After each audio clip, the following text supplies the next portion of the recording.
Bonjour tout le monde et bienvenue à tous, à chacun, que vous soyez là depuis très longtemps ou que vous veniez tout juste d'arriver. Voilà, je vous souhaite le bonjour et la bienvenue sur ma chaîne YouTube. Je suis Anne et vous pouvez me retrouver sur les différents réseaux sociaux sous le pseudo Anna Noudel, Instagram et Ravelry. Voilà, et aujourd'hui, je suis super contente de vous accueillir dans mon atelier. Alors, vous avez une vue différente de la fois dernière, parce que la fois dernière, j'avais pas du tout de recul et donc c'était pas très agréable de filmer dans ces conditions. Et donc là, bien, je vous présente ma machine à coudre. Et ici, vous avez le fer à repasser et la surjeteuse. Comme vous pouvez le voir derrière moi, les murs ne sont pas peints. Voilà, mais c'est comme ça et j'ai quand même énormément de plaisir à vous accueillir. Alors aujourd'hui, eh bien, j'ai le cœur rempli de joie parce que ça y est, vous êtes plus de 1000 sur cette chaîne. Ça me fait infiniment plaisir et donc je vous l'avais promis, je vais organiser un petit concours pour vous remercier de votre fidélité et pour gâter l'un d'entre vous. On en parle tout à l'heure. Alors aujourd'hui au menu, il va y avoir un peu de tricot et puis surtout un peu de teinture, voilà. Et donc la teinture va prendre un peu de place dans ce podcast pour la première fois depuis très longtemps puisque voilà, je ne sais teindre que quand je suis ici et donc j'ai été coincée de longs mois en Belgique et donc pas de teinture pour moi. Mais là, je m'y suis remise et vraiment, c'est le bonheur. Mais avant de commencer, je vais vous présenter mon projet terminé.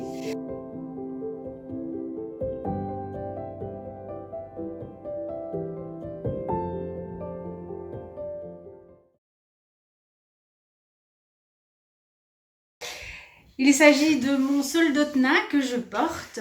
Alors je vais me lever pour que vous puissiez l'admirer dans sa totalité. Voilà, je me mets sur la pointe des pieds. Aïe aïe aïe. Ouais. Bon, voilà. Le dos. Le devant. Et petite chose, vous voyez, je vous montre le dessous des bras. Voilà. Je n'ai donc pas repris les mailles sous les bras. Alors, je vais vous expliquer parce que finalement, j'ai fait quand même pas mal d'adaptations sur ce patron. Bon, tout d'abord, je crois que je vous l'avais déjà dit, je m'étais fourvoyée et j'avais tricoté mon encolure et la bordure avec la même aiguille que le jacquard. Résultat des courses, j'avais tout ceci flottait. Et donc, j'ai trouvé cette solution sympa, moi qui me convient vraiment très bien, c'est que j'ai roulé l'encolure, enfin le bord-côte sur lui-même et j'ai fait une encolure roulottée comme ça, tout du long, devant et derrière. Et donc du coup j'ai une encolure extrêmement dégagée, mais ça me convient vraiment très bien. Pour un top d'été, je trouve que c'est parfait. Et voilà, et donc bien sinon c'est mon premier jacquard réussi, yes! Je suis vraiment super contente. Ça a été relativement facile finalement, cette histoire de jacquard. Peut-être que le fil convenait particulièrement bien au jacquard, je ne sais pas. Il s'agissait du coton Belle de Drops. Alors, je n'ai pas encore calculé le nombre de pelotes que j'ai utilisées dans chaque couleur, mais je vais mettre à jour ma fiche Ravelry sur ce projet rapidement et donc vous pourrez aller sur mon projet voir combien de pelotes de chaque couleur j'ai consommé pour faire ce soldotna. Alors je vous disais, je n'ai pas relevé les mailles sous les emmanchures, tout simplement parce que le montage de ces mailles, je l'ai fait en cable caston, qui est un montage assez costaud, enfin voilà, bien tendu.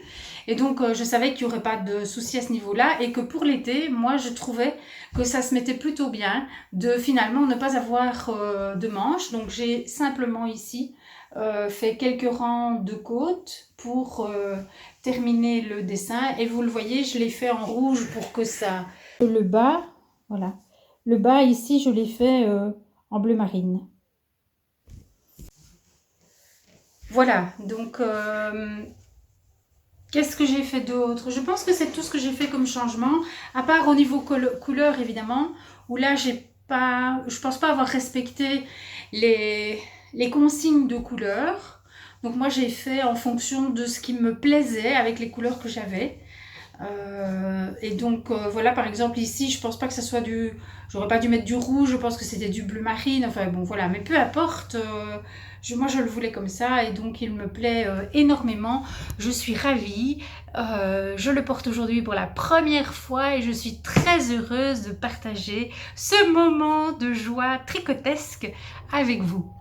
Voilà, et donc c'est mon seul tricot terminé, et tous les autres sont encore en cours.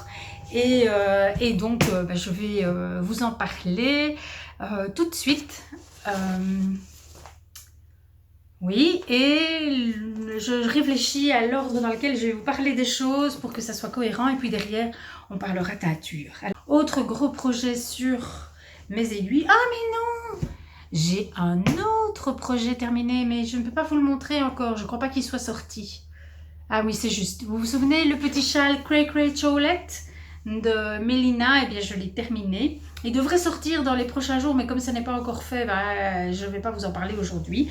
Mais j'ai fait une petite vidéo dédiée dans laquelle vous pourrez donc me retrouver et avoir toutes mes impressions concernant ce test.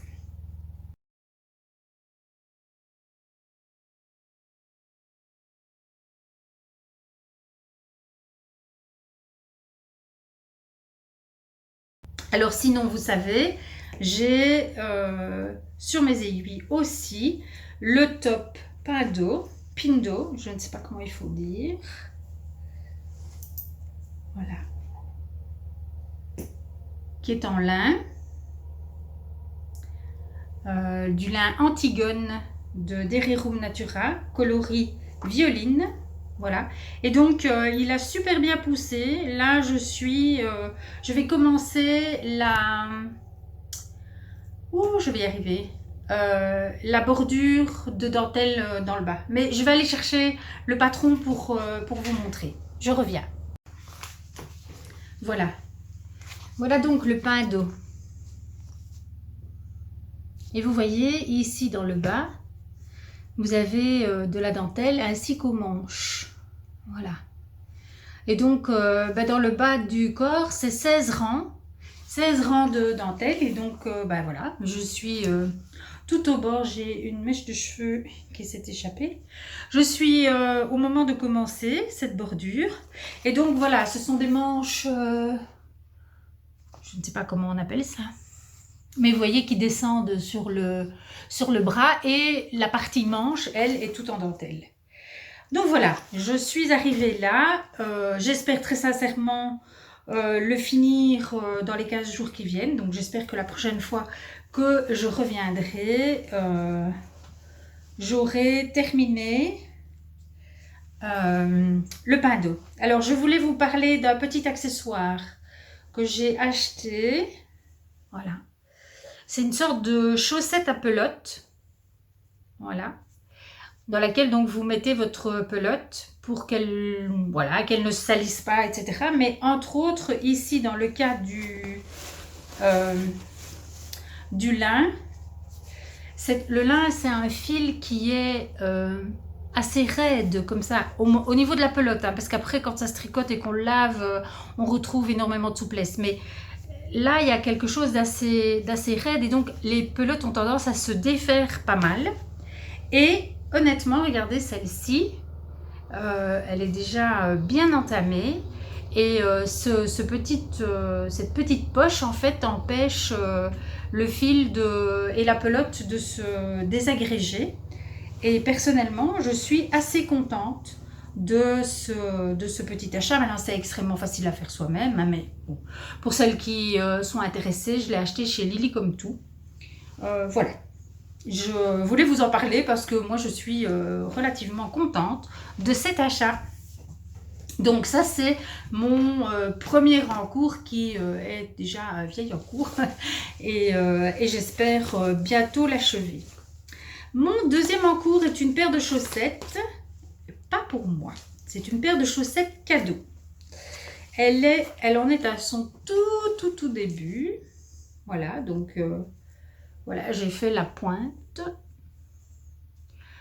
de la première chaussette. Donc c'est la chaussette numéro 1 d'une paire que je destine à ma voisine ici, qui est une dame âgée de 80 ans, mais que j'adore, qui est vraiment quelqu'un de merveilleux. Et je lui tricote une paire de chaussettes en or de drops, parce que c'est une laine qui est douillette, c'est de l'alpaga, donc c'est bien chaud. Et voilà, et donc je lui tricote ça en cadeau. Et bah, c'est mon tricot facile et sans cerveau pour le moment. Voilà, donc ça prendra le temps que ça prendra, mais il faut que j'ai terminé une deuxième paire de chaussettes pour moi avant la fin du mois, donc il ne faut pas que je traîne. Donc ça, c'est mon deuxième encours. Et mon troisième, c'est un test, mais il n'est pas secret. Alors, comme il n'est pas secret, eh bien, je vais vous en parler. Voilà, c'est un test pour la tricopate alsacienne. Alors, je ne saurais pas vous montrer de photos du patron, puis de toute façon, c'est plus sympa que vous le voyez quand il sera terminé. Moi, je ne vais pas faire de vidéo spéciale pour ce test-ci parce que comme il n'est pas secret, ben, je peux vous en parler au fur et à mesure. Donc, je vais vous donner mes sensations à chaud. Voilà, je suis en train de le déplier. C'est un châle en fingering, 2 écheveaux de fingering. Donc c'est un châle qui sera quand même, une fois qu'il sera terminé, assez ample et assez long. C'est un triangle symétrique, mais je pense que moi ça va être un asymétrique parce que apparemment je vais pouvoir le faire beaucoup plus long que prévu au départ, puisque j'ai juste moins de fil, enfin a priori d'après les indications données dans le patron. Et donc voilà à quoi il ressemble. Donc c'est une alternance de rayures, d'étoiles, de points mousse. Essentiellement c'est du point mousse, hein. Et ici il y a un peu de mosaïque, voilà. Et donc en fait je le trouve très amusant à tricoter, même s'il demande de suivre le patron à chaque rang, mais les rangs s'allongeant au fur et à mesure qu'on monte, hein, qu'on avance, les rangs sont de plus en plus grands, ben finalement ça permet quand même de suivre un film ou une conversation, etc. Parce que vous avez besoin d'être attentif, mais pas de façon intense. En tout cas, suivant les sections, il n'y a pas besoin que ça soit une attention super intense.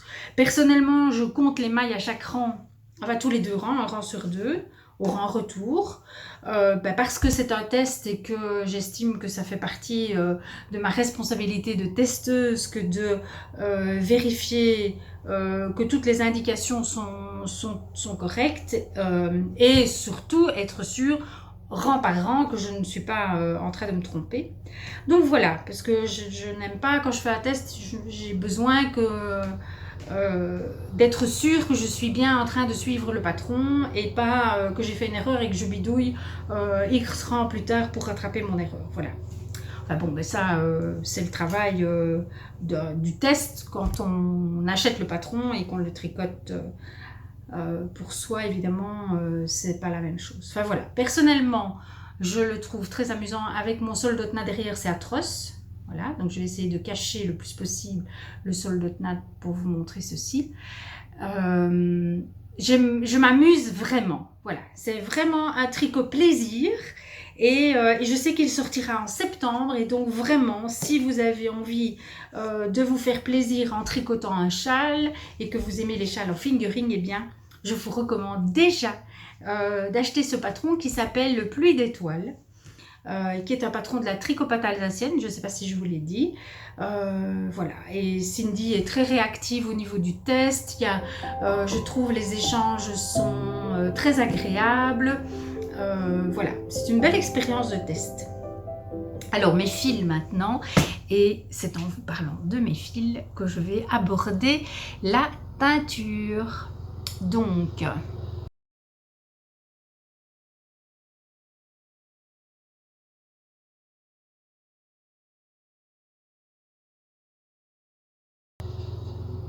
ah voilà, je cherchais après le compteur, je me disais mais je suis bien en train de filmer quand même. Oui, bien sûr, je filme. Bon allez, les teintures. Je suis donc revenue ici mi-juin. Et j'avais vraiment envie de teindre, donc je sais pas, après une semaine, 10 jours, je ne tenais plus et je suis venue m'enfermer dans mon atelier pour une session de teinture. Alors bah, évidemment, après des mois où je n'ai pas pratiqué, eh bien, il faut un peu retrouver ses marques. Et je savais que je voulais teindre de la laine pour Pluie d'étoiles, ce test, mais aussi pour un châle de Audrey Borrego, Yarn Flakes.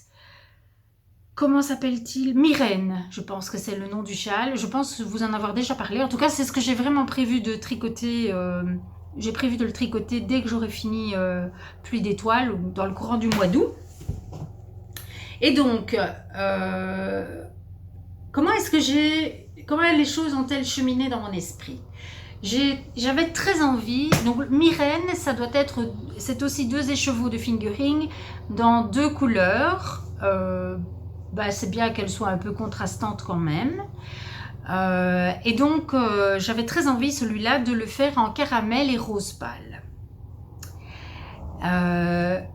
Et donc j'avais ce projet caramel et rose pâle, et pour le Pluie d'étoiles, Cindy souhaitait qu'on utilise aussi des laines assez contrastantes l'une avec l'autre. Et pour des projets de cet automne, je voulais tester le Bordeaux. Et donc, j'ai fait un Bordeaux et j'ai fait un rose poudré, comme pour le châle Myrène, mais je l'ai fait sur 2 qualités différentes pour voir comment la teinture prenait sur ces fils. Donc, j'ai teint une pelote de BFL en Bordeaux. Alors, voilà mon Bordeaux, qui n'est pas aussi Bordeaux que ce que j'aurais voulu. Alors, je vais mettre mes lunettes pour voir bien. Il est un tout petit peu plus foncé. Oui, donc sa couleur, c'est plutôt le bas. Le bas de cette pelote. Voilà. Et donc, ben, c'est pas encore un Bordeaux. C'est pas le Bordeaux que je voulais. C'est pas un Bordeaux parfait. Mais ouais, il est plus foncé que ça. Alors, je vais peut-être. Ouais, il est plus comme ça. Voilà, plus comme ça. Je me cache avec la... Voilà, il est plus comme ça. Mais voilà, donc c'était une première expérience de Bordeaux. Hein. Il fallait bien commencer à un moment donné. J'espère que je vais arriver à réaliser le Bordeaux que je voudrais pour cet automne, parce que cet automne, je voudrais bien me faire un pull Bordeaux. Et donc là, il faut que je teigne 4 écheveaux au moins, et donc voilà, il fallait bien que je fasse un premier essai. J'ai pris des notes, j'espère que ça me sera utile et que je ferai mieux la prochaine fois. Alors, donc ça c'est du 100% BFL, c'est un fil que j'aime énormément, qui a beaucoup de rebonds, qui n'est pas particulièrement doux, mais qui n'est pas du tout désagréable non plus. Et celui-ci qui l'accompagne, qui est donc un rose poudré, celui-là alors par contre, au niveau douceur, c'est juste magnifique. Ça c'est alpaga, soie cachemire. Pure merveille. Alors la couleur, vous le voyez presque gris, vous là.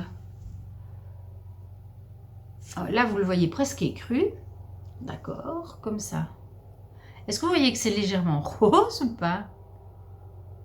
Je crois que mon sol d'Otna très vif comme ça perturbe un peu les couleurs. Je vais aller mettre une autre blouse et voir si j'obtiens, si j'arrive mieux à vous montrer les couleurs. Je reviens. Me revoilà, j'espère que ça va aller mieux. Bon, sur le fond blanc, on voit bien qu'il est rose quand même. Hein. Qu'est-ce que j'ai fait de mes lunettes? Je les ai laissées là. Hop. Hop. Voilà. Donc, voilà. Rose. Et en fait, c'est la même couleur que ça. Et vous voyez, ça ne prend pas du tout de la même manière. On voit bien la différence, hein, entre les deux. Celui-ci est plus rose, celui-là est un tout petit peu plus fade. Voilà. Et donc, celui-là, c'est alpaga, soie cachemire, et donc le fil est relativement blanc à la base. Tandis que celui-ci, c'est BFL soie cachemire, donc au niveau de la douceur. Autant vous dire que c'est aussi bien, c'est moins poilu, parce que l'alpaga est plus dufteux.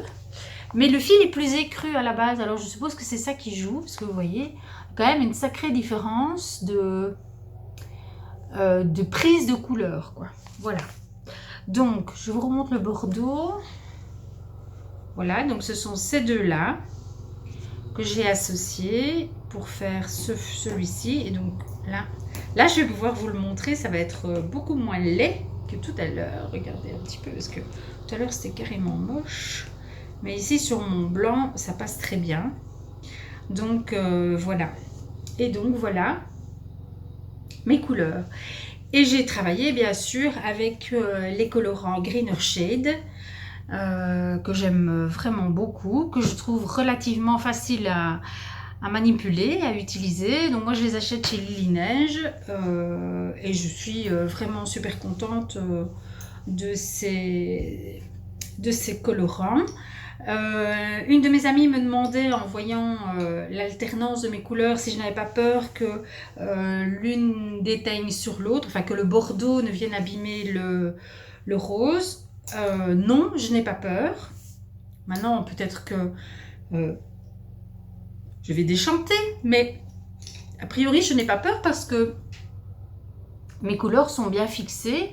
Quand j'ai rincé après cuisson, l'eau était claire et ça dégorgeait pas du tout. Donc, je pense qu'il n'y a aucune raison pour que le bordeaux se mette tout d'un coup à déteindre. Donc voilà, mais bon, peut-être que l'avenir nous le dira en tout cas. Hein. Peut-être que je vais avoir une mauvaise surprise, mais je ne pense sincèrement pas. Alors, mon deuxième écheveau rose, eh bien c'est celui que je destine au châle Myrène avec son compagnon Caramel. Alors Caramel, c'est pas une couleur facile, hein. Enfin Bordeaux non plus, c'est pas une couleur facile. Alors ici voilà, le mien est très nuancé.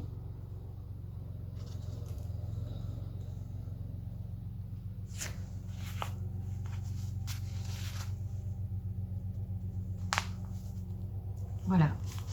Personnellement, j'aime beaucoup. Est-ce qu'il est aussi chaud que ce que vous voyez? Je pense. Il me semble que vous avez plutôt la bonne couleur. Ouais. Voilà. Donc, et celui-ci, c'est un 100% BFL. Donc, j'ai fait les deux couleurs sombres dans du 100% BFL et les deux couleurs, les deux roses dans un mélange soit cachemire avec alpaga et BFL. Voilà. Ces fils qui contiennent du cachemire sont extrêmement moelleux, doux.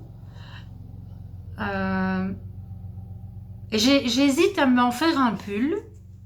Je me demande si je ne vais pas plutôt les garder pour faire des châles. Parce que finalement, mes pulls, je les mets relativement peu directement sur ma peau. J'ai quand même toujours au minimum un débardeur en dessous. Si ça m'arrive, j'ai quand même quelques pulls en BFL que je mets comme des blouses, c'est vrai, mais celui-ci, mais c'est pas de la laine, c'est de la viscose. Mais Ranuncula notamment, de Mélina Ami, eux je les porte à même la peau. Mais en même temps, un fil avec du cachemire, c'est quand même relativement chaud. Et donc, je ne suis pas sûre que je les porterai à même la peau. Par contre, comme c'est très très doux, je trouve qu'en châle autour du cou, c'est vraiment chouette, quoi. Et donc, je pense que je vais garder ces fils-là pour me faire des châles, d'autant que je porte des châles quand même tous les jours, tout le temps. Je porte des châles en permanence, donc je m'en fais forcément beaucoup.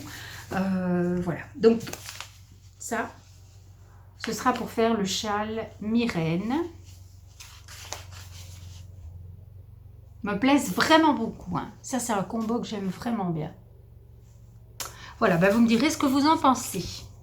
Alors, j'avais aussi décidé de...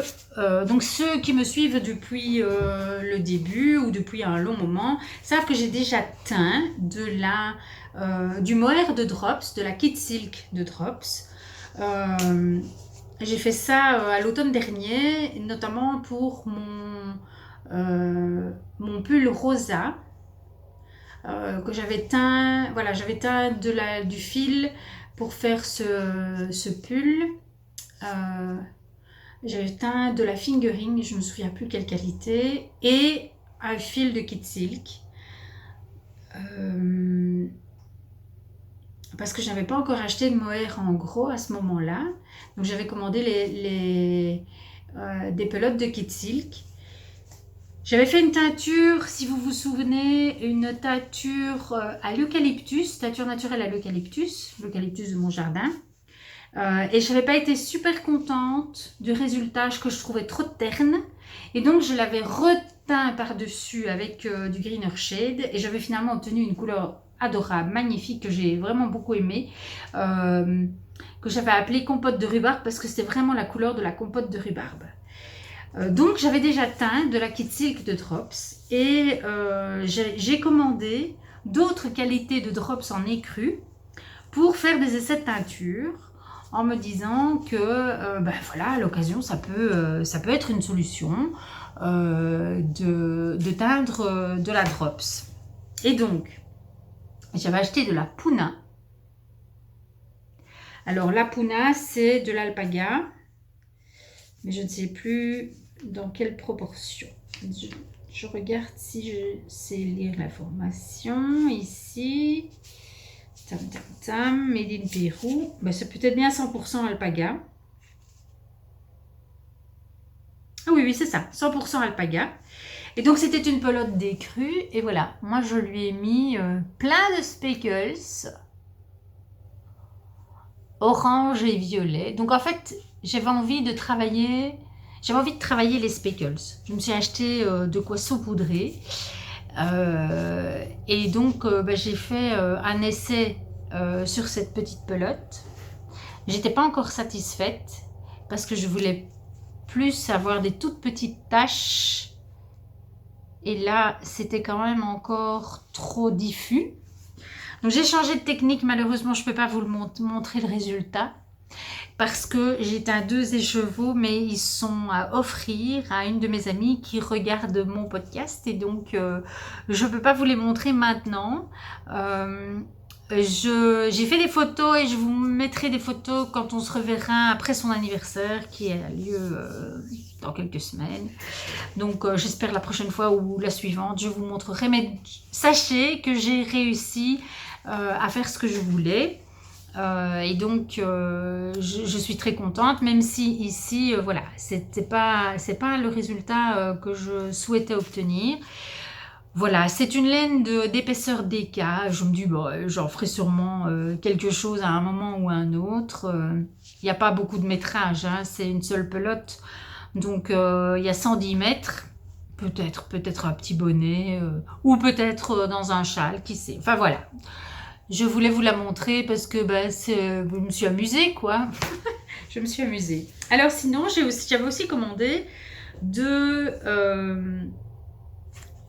pelotes de Sky. Alors la Sky, c'est un fil particulier. On dirait comme une chaînette. Voilà. Elle était écrue et donc je l'ai teint en turquoise. Mais il est beaucoup plus pâle que ça. Donc là, vous le voyez, beau turquoise pétant, c'est pas du tout ça. Alors attendez, je vais peut-être éteindre cette lampe et voir si c'est mieux. Non, c'est quand même toujours plus vif. Ah oui, vous le voyez, beaucoup plus vif qu'il n'est en réalité. Et l'autre, j'en ai fait deux. Ah oui, c'est pareil. Non, en fait, ils sont beaucoup plus pâles. Ah, c'est dommage que les couleurs passent si mal. Oups. Bon, par contre, vous voyez bien le fait que c'est nuancé et que c'est pas une teinture homogène. Mais vous le voyez beaucoup plus bleu qu'il n'est dans la réalité. Il est plus grisé dans la réalité, mais beaucoup plus. Bon, c'est dommage, je ne peux pas vous montrer mieux que ça. J'en suis navrée.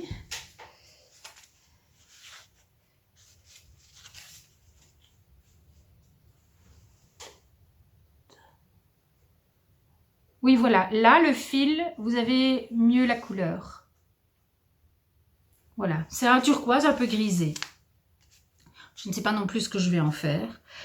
Mais c'était un test pour voir comment rendait... À la fois pour voir ce que je pouvais obtenir en turquoise, d'une part, et d'autre part, voir comment la teinture prenait sur ce fil. Au niveau de la couleur... C'est très, vous voyez, il y a énormément de différences. Voilà. Je pense pas que c'est un fil que je pourrais teindre pour un projet. Parce que c'est pas assez régulier. C'est pas assez régulier tout en n'étant pas très harmonieux. Enfin, je sais pas si j'arrive à bien expliquer. Mais bref, c'est pas une laine très facile à teindre. En tout cas, voilà. Alors, attendez, parce que j'ai un message qui arrive, voilà. Donc ça, c'était des petits essais comme ça, voilà, pour me faire plaisir, pour voir ce que ça allait donner. Voilà, c'est toujours assez amusant. Bon, ça commence à m'embêter très fort. Voilà. Donc, je me suis amusée. Et puis, quand on joue avec la teinture, au bout d'un moment, on se retrouve avec des bains d'épuisement. Alors moi, ce que je fais avec mes bains d'épuisement, c'est que je les stocke dans des bocaux en verre et par type de couleur. Donc je vais mélanger ensemble tout ce qui est rouge, orange, rose, violet si c'est pas trop foncé. Et puis d'un autre côté, tout ce qui est bleu, vert, violet si c'est très sombre. Voilà. Et donc j'ai généralement deux bocaux comme ça. Et au bout d'un temps, il faut bien que je les utilise, puisque pour moi, l'idée, c'est de ne pas rejeter de colorants dans la nature. Donc, je garde mes fonds de cuve, et puis au bout d'un temps, je les utilise. Alors, ça, ce sont évidemment des couleurs qui ne sont absolument pas reproductibles, puisque ce sont des mélanges de différentes choses.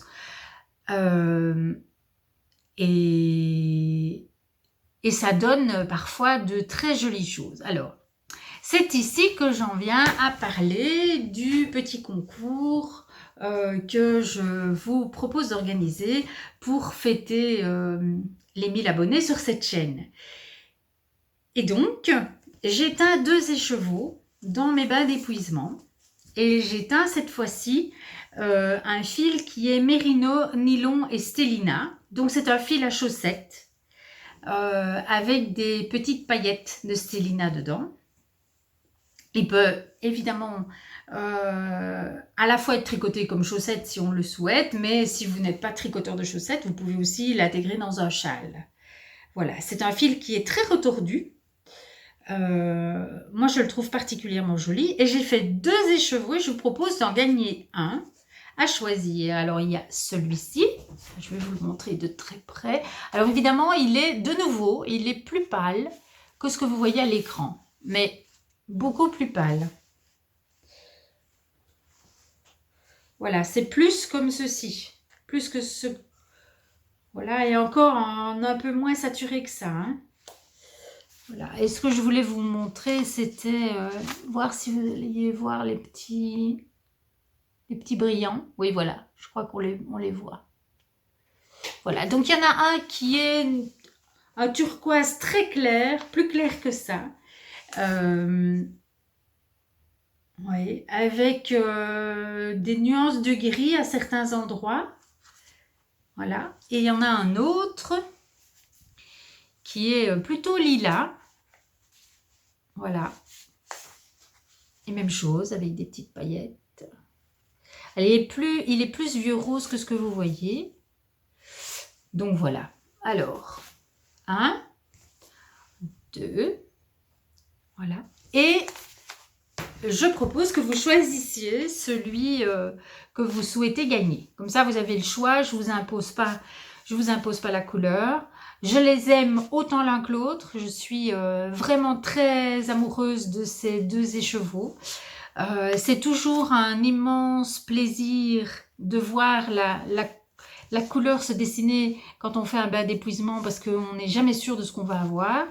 Donc voilà, je pense que c'est vraiment un cadeau que j'ai fait du fond du cœur et je vous propose d'en garder un. Et moi je garde un et je vous en offre un.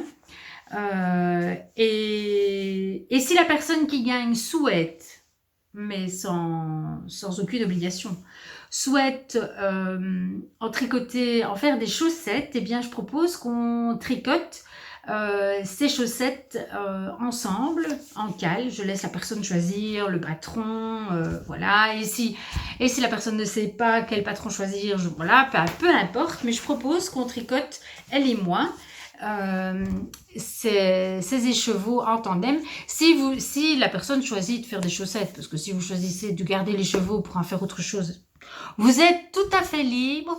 Voilà, c'est le gagnant qui choisit. Voilà. Donc, pour ce petit concours, je vous propose de me laisser un message en commentaire en me précisant que vous souhaitez participer au concours et que vous préférez donc soit les chevaux turquoise, soit les chevaux lilas.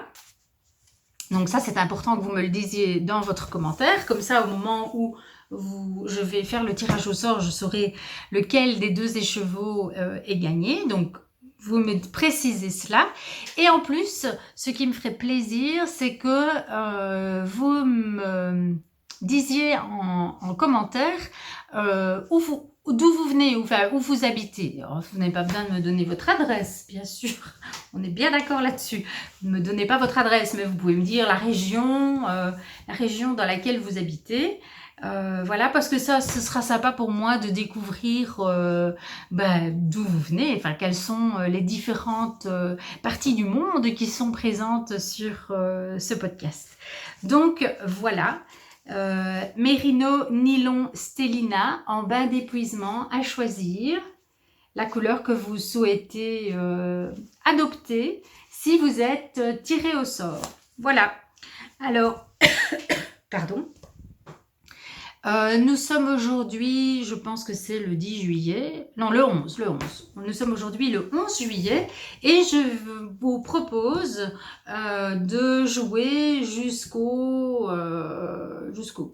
31 juillet. Voilà, comme ça laisse une bonne vingtaine de jours. Je pense que ça laissera l'occasion à la plupart d'entre vous de participer. Donc, je clôturerai le 31 juillet 2021 et je ferai le tirage au sort pendant le prochain podcast.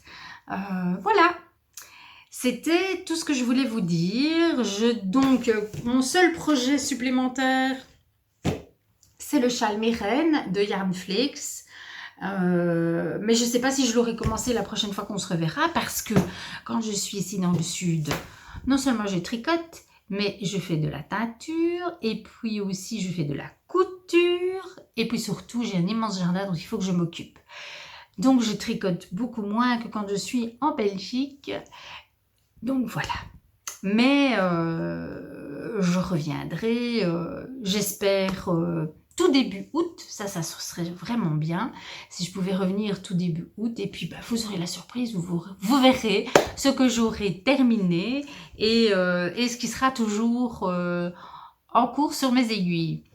Voilà, je suis ravie d'avoir passé ce petit moment avec vous.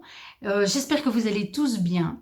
Je vous souhaite de profiter de l'été, quelle que soit la météo, parce que malheureusement là-dessus, on n'a aucune prise et donc rien ne sert de se lamenter.